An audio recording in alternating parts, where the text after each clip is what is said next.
أعوذ بالله من الشيطان الرجيم.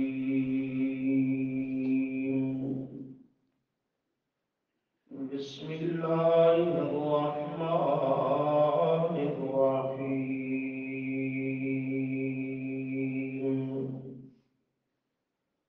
ولا يأتل أولو الفضل منكم والسعة أن يؤتوا أولي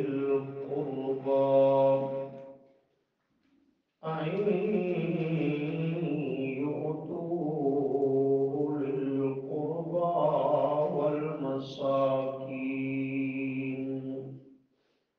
والمساكين والمهاجرين في سبيل الله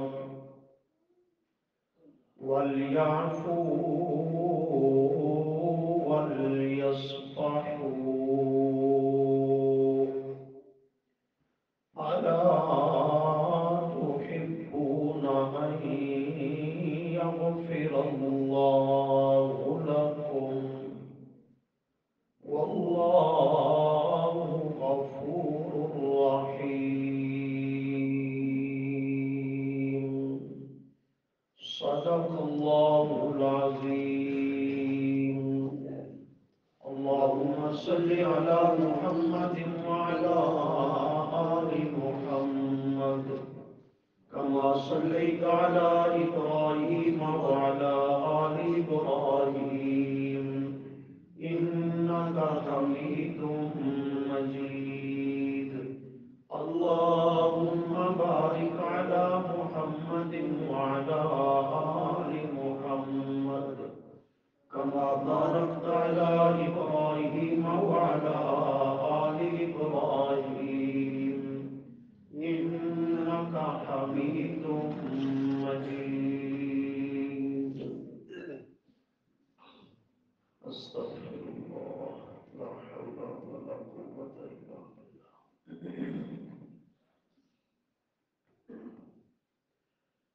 جیسا کہ آپ دوستوں کے علم میں ہے کہ آج کی ہماری درس قرآن کریم کی نشست کا موضوع اور عنوان سیدنا صدیق اکبر رضی اللہ تعالیٰ عنہ کی شان، عظمت اور بالخصوص ان کی افضلیت کے متعلق ہوگا۔ چنانچہ اسی عنوان پر قرآن مقدس کے بعض مقامات، بعض آیات آپ دوستوں کے گوش گزار کرنی ہیں۔ عام طور پہ بعض دوست یہ فرق نہیں سمجھ پاتے کہ درس قرآن کا مزاج الگ ہوتا ہے اور خطاب تقریر کا مزاج الگ ہوتا ہے۔ فرق نہ سمجھنے کی وجہ سے یا اس کا لحاظ نہ رکھنے کی وجہ سے وہ درس قرآن پر اتنی توجہ نہیں کرتے، اس سے اتنے لطف اندوز نہیں ہوتے، کیونکہ مزاج میں، ذہن میں وہی چیز چل رہی ہوتی ہے کہ یہاں سے ہمیں لفاظی ملے گی، لسان قسم کی گفتگو ہوگی، تو اس چیز کا فرق ملحوظ رکھنا ضروری ہے۔ درس قرآن میں خالصتاً قرآن مقدس کی تعلیم اور سبق ہوتا ہے، اور اس کی تائید میں کہیں نہ کہیں حدیث مفسرین کا بطور تائید کے حوالہ جملہ، کیونکہ درس قرآن کا معنی ہے قرآن کا سبق۔ جب آپ یہ ذہن لے کر کے بیٹھیں گے تو پھر آپ کو اس سے انشاءاللہ فائدہ اور نفع پورا ہوگا۔ اللہ تعالیٰ نے قرآن مقدس کی 6666 جو مشہور ہیں آیات، ان میں 1100 سے زائد آیات میں مخصوص طور پہ اللہ نے صحابہ کرام رضی اللہ عنہم کی شان، عظمت، فضیلت اور منقبت کو بیان کیا۔ جب 1100 سے زائد آیات عظمت اصحاب پیغمبر پر موجود ہیں تو پھر اس خزانے کے ہوتے ہوئے زیادہ باہر جانے کی ضرورت ہی نہیں ہے۔ اس لیے ہماری بھی کوشش یہی رہے گی کہ بعض آیات آپ کے سامنے حضرت صدیق اکبر رضی اللہ عنہ کی فضیلت، عظمت اور افضلیت پر بھی ذکر کی جائے۔ یہ تمام اہل اسلام اور اہل ایمان کا اتفاقی عقیدہ ہے، اجماعی عقیدہ ہے کہ بعد الانبیاء، انبیاء کرام علیہ السلام کے بعد پوری انسانیت میں، تمام امتوں میں اگر کوئی سب سے بلند و برتر ہستی ہے تو وہ حضرت صدیق اکبر رضی اللہ تعالی عنہ۔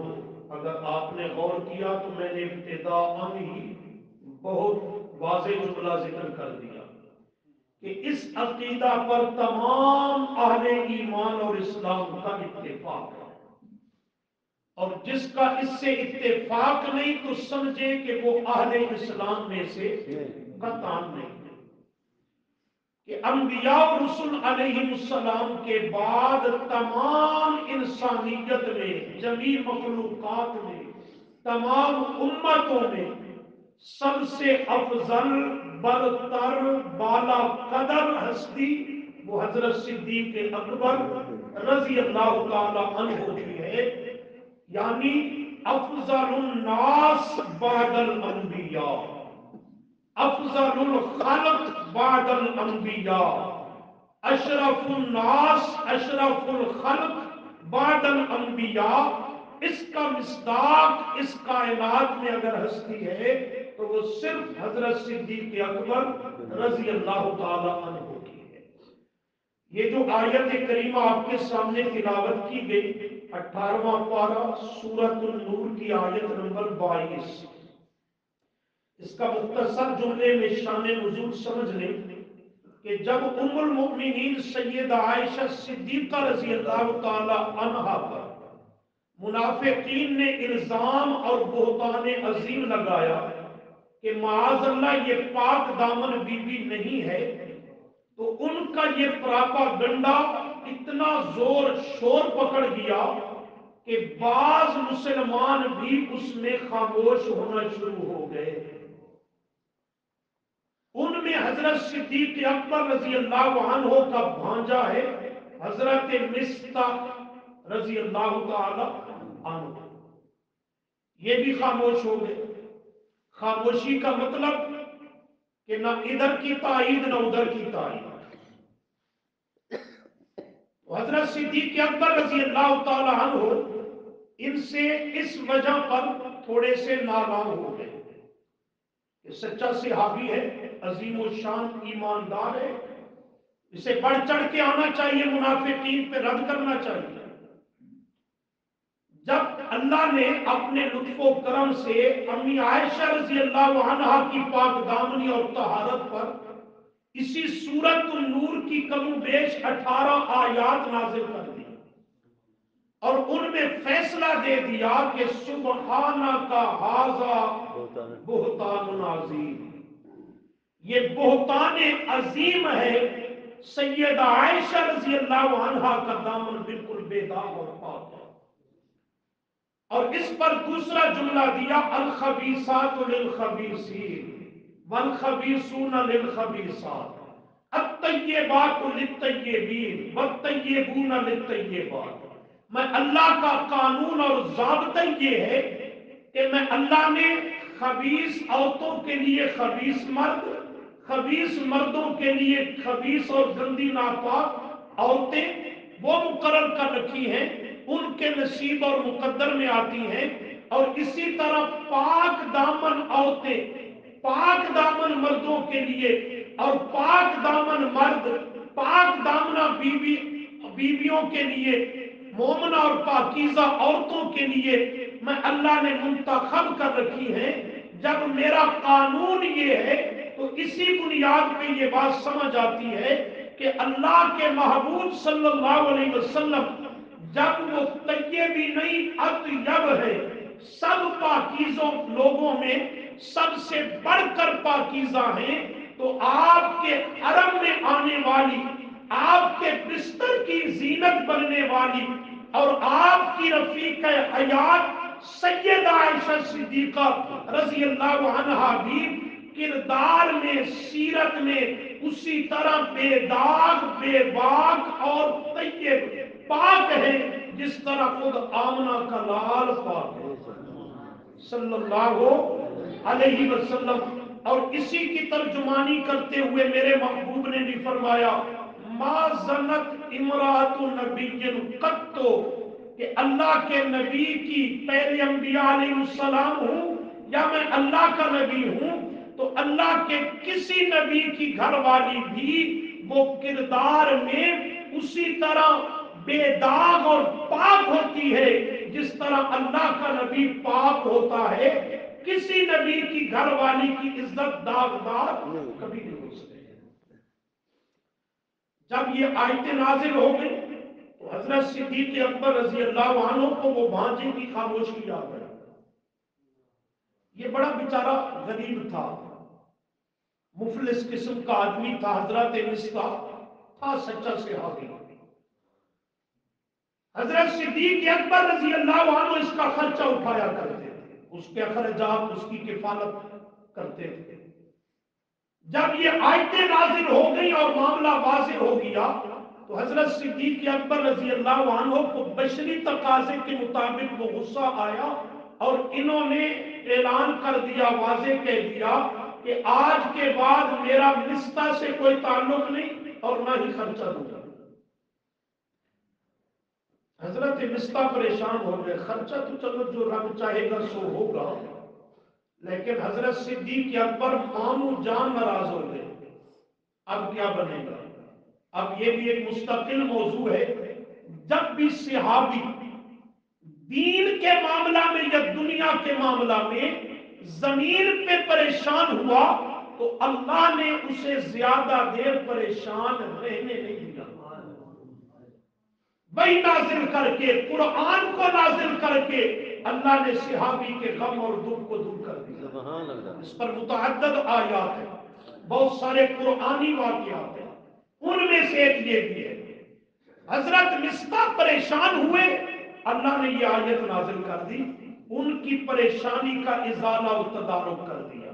دیکھو اس میں مضمون حضرت صدیق اکبر رضی اللہ عنہ کی افضلیت اور عظمت کا آ رہا ہے۔ فرمایا وَلَا يَأْتَلِ أُولُو الْفَضْلِ مِنْكُمْ، سمجھنا، وَلَا يَأْتَلِ، اور نئی قسم اٹھانی تھی۔ حضرت صدیق اکبر نے قسم بھی اٹھا دی کہ آج کے بعد میرا تعلق ختم۔ فرمایا وَلَا يَأْتَلِ، اور نئی قسم اٹھانی تھی کس کو؟ اولو الفضل منکم، یہ جملہ سمجھو، ولا یاتانی، نئی قسم اٹھانی چاہیے تھی کس کو؟ اس ہستی کو جو کون ہے؟ الفضل منکم، یہ کم ضمیر کا مرکز تمام صحابہ ہے۔ کم سے مراد تمام صحابہ، اور ان میں الفضل یہ حضرت ابوبکر ہے۔ ولا یاتلی، اور نئی قسم اٹھانی چاہیے تھی اولو الفضل منکم، بڑے فضیلت والے کو، منکم جو تم میں سے بڑی فضیلت والا ہے۔ فضیلت والے سب صحابہ، پر ان میں افضلیت، افضل اور برتر وہ حضرت صدیق اکبر ہے رضی اللہ عنہ، اور اس پر یہ قرآنی واضح شہادت موجود ہے۔ اولو الفضل منکم، فضیلت میں، عظمت میں تم میں سب سے بڑھ کر ہے۔ نمبر 2 وسعتی، مالی وسعت بھی اللہ نے اسے دے رکھی ہے۔